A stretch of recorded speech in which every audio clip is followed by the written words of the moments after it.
Hey, what's going on, everyone? Welcome back to the channel. Hope you're all doing great because today we've got something really interesting to talk about. If you've been playing Ark Survival Ascended lately, especially on PlayStation 5, you might have noticed there was a brand new update that just rolled out, version 1.073.041. And yeah, I know that number looks like another random patch, but this one's got some cool fixes and a few much needed quality of life changes that are honestly worth talking about. So, let's go through everything this update brings, what it actually means for your gameplay, and how it affects the experience moving forward. Now, before we get into the details, let's be real for a second. Ark players have seen their fair share of updates, and not all of them hit the mark. Sometimes we get those patches that fix one bug but break 5 other things. But this update feels a bit more polished.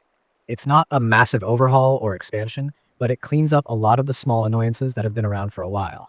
If you've been playing regularly, you'll probably notice the difference almost immediately. First off, one of the big things fixed this time around is the issue with the Battlerig custom cosmetic jittering. You know that weird shaking or stuttering effect when you equip certain cosmetics?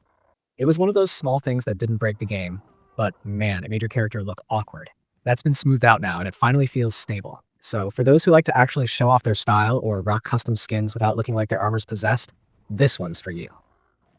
It's a subtle fix, but it makes your character animations look cleaner, especially when you're moving around or switching gear. Next up, something that's actually a big deal for those playing on the Aberration map. The Elderclaw now spawns correctly. I know there were plenty of players frustrated with that one, especially those trying to find and tame it for their collections or to build specific lineups. Before this patch, you could run the entire map and never see one where it was supposed to appear, which made it feel broken. That's finally resolved, so you should start seeing them appear naturally in their intended spawn areas. On top of that, the update also removed the Ammonite bile requirement for tending the Elderclaw on Aberration and Extinction. That's actually a really solid change. Ammonite bile wasn't exactly the most convenient resource to gather, and tying it to a creature that doesn't even naturally belong in all those environments didn't make much sense. So removing that requirement is a big quality of life win for players who want to tend and raise their Elderclaws without unnecessary grind or cross-map farming trips. Now, something I personally found kind of annoying before, the way Destructibles would respawn after teleporting out of caves. You'd clear a path, fight your way through, teleport out, and when you returned, it was like you'd never been there. Rocks, trees, everything would pop back up instantly on your client, which made it feel like your progress was being undone visually, even if the server state was fine. Well, that's been taken care of. After this patch, when you teleport out, Destructibles won't just reappear in front of your eyes anymore. It's one of those under-the-hood fixes that really helps with immersion. You probably won't think about it while playing, but it makes the world feel more consistent and less buggy. Another creature-related fix that's worth talking about is for the Megaraptor. If you've ever used cryopods and noticed how some creatures would lose certain functionalities when you release them, this one will make you happy. The Megaraptor's special abilities and skills now work properly after being released from a cryopod. Before, you'd sometimes toss one out and notice certain attacks or features just not triggering until you picked it up again or restarted your game session. That inconsistency is gone now.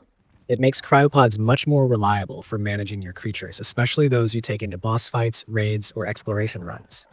Now let's talk about something that's not exactly gameplay, but still really important. The user interface tweaks. The options menu got a small but very handy improvement. The save button now visibly dims after you've actually saved your settings. Before, it wasn't always clear if the game had acknowledged your changes. You'd click save and wonder, did that actually stick? Now you'll get that little bit of feedback, which makes the menus feel more responsive and trustworthy.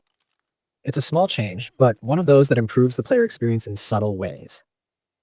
Along with that, they also fixed the virtual cursor issue when using a controller. If you're on PS5 and play with a gamepad, you probably noticed that navigating menus or certain title screens sometimes felt buggy. The virtual cursor wouldn't respond properly or it'd get stuck between menu layers. That's been cleaned up too. It now works on the title screen and game mode selection screens, which should make menu navigation much smoother. Another fix that stood out to me, especially for breeders and those who love creature management, is the change to the egg incubator. The Helicoprion stats now actually show up properly in it. Before, you couldn't see certain data when working with their eggs, which was just frustrating when trying to plan your breeding or check for mutations. That's all fixed. So if you're one of those players who's deep into genetics and stat optimization, you can finally see everything you need without weird gaps or missing info. Now, Wildcard also mentioned there were multiple exploit fixes, and while they didn't detail all of them, which makes sense since they don't want to give away what those exploits were, it's still good news for the community. Exploit patches mean less unfair play and fewer broken mechanics being abused. Ark's always had that tension between legit players and those who find weird workarounds to gain an advantage, so tightening up those loopholes is a win for everyone who plays the game as intended. And honestly, the team's been pretty consistent lately about patching exploits faster than they used to, so it's a good sign that they're maintaining that pace. Now, as far as platforms go, this update was confirmed on PlayStation 5, but the same version is gradually rolling out to PC and Xbox as well. Sometimes the servers or client versions lag behind by a number or two. Like in this case, the client is at 73.41, but official servers are still sitting at 73.33. That's pretty normal. Usually, the servers catch up within a day or two, so if you notice slight mismatches, don't worry. It's just the sync process doing its thing. The important part is that the fixes themselves are cross-platform, so you'll see them everywhere once all platforms are aligned. One thing I've noticed with these smaller incremental updates is that Wildcard seems to be paying closer attention to the PS5 version lately.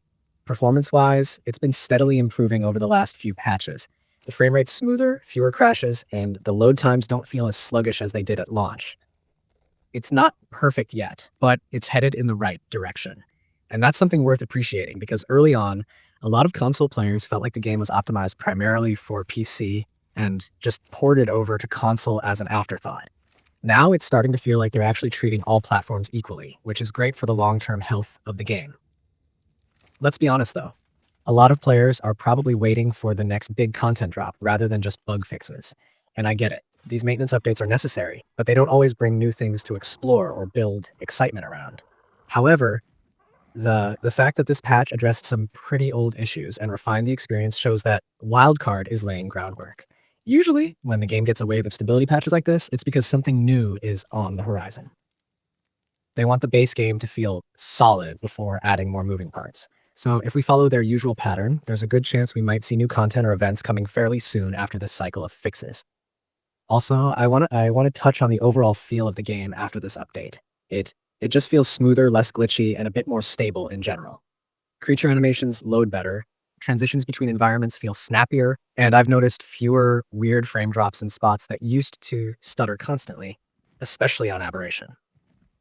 That might not be explicitly listed in the patch notes, but a lot of players have reported similar performance gains after applying this update, which is a really good sign. What I really appreciate, though, is how these small updates are starting to build trust again between the developers and the player base. If you've been around Ark for a while, you know that communication hasn't always been their strong suit.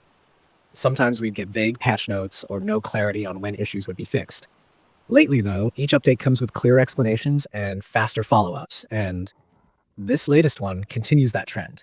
It's making the whole experience feel more transparent, and that's something the community's been asking for years. So overall, if you're wondering whether it's worth updating right away, absolutely. This isn't one of those wait and see if it breaks something patches. It's stable, the fixes are meaningful, and the quality of life improvements make the day-to-day gameplay smoother. Especially if you're playing on Aberration or Extinction, you're going to feel these changes instantly because of the Elderclaw and destructible fixes. And if you're someone who uses cryopods often or does a lot of breeding, this patch is practically made for you. And one last thing before we wrap this up, I think we're entering a phase where Ark Survival Ascended is finally stabilizing into the version it was meant to be. The early months were rocky, with performance drops, desyncs, and missing features, but patches like this are pushing the game toward consistency. It's not flashy, it's not headline-grabbing, but it's solid. And sometimes that's exactly what a survival game like Ark needs. A foundation that feels dependable, so that future updates can build on top of it without collapsing old systems in the process. So, yeah. That's everything about Update 1.073041. It might not sound like the most dramatic patch on paper, but it brings a lot of small improvements that add up to a noticeably smoother experience. The Battlerig's fixed, the Elderclaw behaves correctly, Destructibles aren't glitching out anymore, the Megaraptor's working right, and the menus finally respond like they should. All that combined makes Ark feel just a little more refined, and that's a win in my book. Anyway, that's going to wrap up this one. If you've already installed the update, let me know how it's running for you. Did you notice smoother gameplay or maybe something that still feels off? Drop your thoughts in the comments. I always like hearing what everyone else experiences after a patch hits. And if you're new here or you enjoy these update breakdowns, make sure to stick around because I'll be covering whatever's next as soon as it drops. Thanks for hanging out with me today. Take care of yourselves, and I'll catch you in the next one.